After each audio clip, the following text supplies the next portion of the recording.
బెంగళూరులో మాత్రమే ఎందుకు? మాజీ ముఖ్యమంత్రి అక్కడెందుకు? వైఎస్ జగన్ సేఫ్గా ఉండేందుకు అన్ని విధాలుగా అక్కడ ఉండడం మంచిదా? వైసీపీ అధినేత జగన్ గత కొద్ది రోజుల నుంచి బెంగళూరులోనే ఎక్కువగా ఉంటున్నారు. గతంలో హైదరాబాద్లోని లోటస్ పాండ్లో ఉండే జగన్ ఇప్పుడు మాత్రం దాదాపు 10 ఏళ్ల తర్వాత బెంగళూరును ఎంచుకున్నారు. తనకు అదే సురక్షిత ప్రాంతమని ఆయన నమ్ముతున్నారని పార్టీ వర్గాలు చెప్తున్నాయి.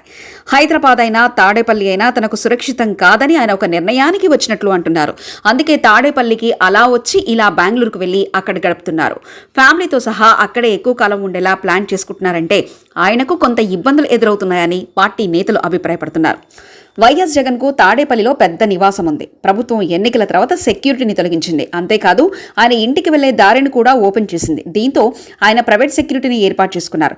తనపై దాడులు జరిగే అవకాశం ఉందని ఆయనకు తెలియడం వల్లనే అన్ని జాగ్రత్తలు తీసుకుంటున్నారని వైసీపీ సీనియర్ నేత ఒకరు తెలుగు పోస్టుకు చెప్పారు. తనను అడ్డు తొలగించే ప్రయత్నం జరుగుతుందన్న అనుమానం ఆయనలో బలంగా ఉండడం కారణంగానే జగన్ బెంగళూరుకు సేఫ్ ప్లేస్గా ఎంచుకున్నారని, అప్పుడప్పుడు ఇక్కడికి వచ్చి వెళ్తుంటారని ఆ పార్టీ నేతలు చెప్తున్నారు. మరోవైపు హైదరాబాద్లో లోటస్ పాండ్ నివాసం కూడా సురక్షితం కాదని ఆయన గుర్తించారని అంటున్నారు. అక్కడ తన ఫోన్ ట్యాపింగ్ జరిగే అవకాశం ఉందని అనుమానిస్తున్నారు. అంతేకాకుండా లోటస్ పాండ్ పక్కనే తన చెల్లెలు వైఎస్ షర్మిల, తల్లి విజయమ్మ కూడా ఉండడం ఆయనకు కొంత ఇబ్బందికరంగా మారిందని చెప్తున్నారు. అందుకే లోటస్ పాండ్ వైపు ఆయన ఓటమి చెందిన తర్వాత కన్నెత్తి చూడలేదు. అంతా బెంగళూరు వైపు చూస్తున్నారు. బెంగళూరులో ప్రైవేట్ సెక్యూరిటీని ఏర్పాటు చేసుకుని కొంత ప్రశాంతంగా ఉండవచ్చన్న నమ్మకంతో జగన్ ఉన్నారని పార్టీ నేతలు అంటున్నారు. అవసరమైతే తప్ప తాడేపల్లికి ఆయన రారు అని కూడా చెప్తున్నారు.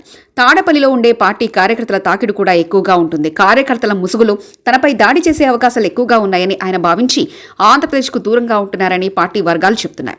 అందుకే ఆయన తాజాగా తనకు ప్రాణహాని ఉందని ఆయన హైకోర్టును ఆశ్రయించారు. తనకు సెక్యూరిటీని పెంచాలంటూ ఆయన హైకోర్టును ఆశ్రయించారు. తనకు తగినంత సెక్యూరిటీని ప్రభుత్వం కల్పించేలా ఆదేశాలివ్వాలని హైకోర్టును కోరారు. మొత్తం మీద జగన్ మాత్రం తనకు ప్రాణహాని ఉందని ఆయన గట్టిగా నమ్ముతున్నారు. అందుకే ఏపీకి దూరంగా ఉంటూ తనకు తగినంత సెక్యూరిటీని ప్రభుత్వం కల్పించేలా ఆదేశాలివ్వాలని హైకోర్టును కోరారు.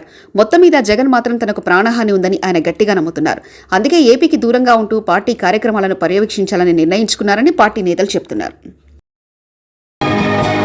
మరిన్ని కథనాల కోసం సబ్స్క్రైబ్ చేసుకోండి మీ అక్షర శిల్పం.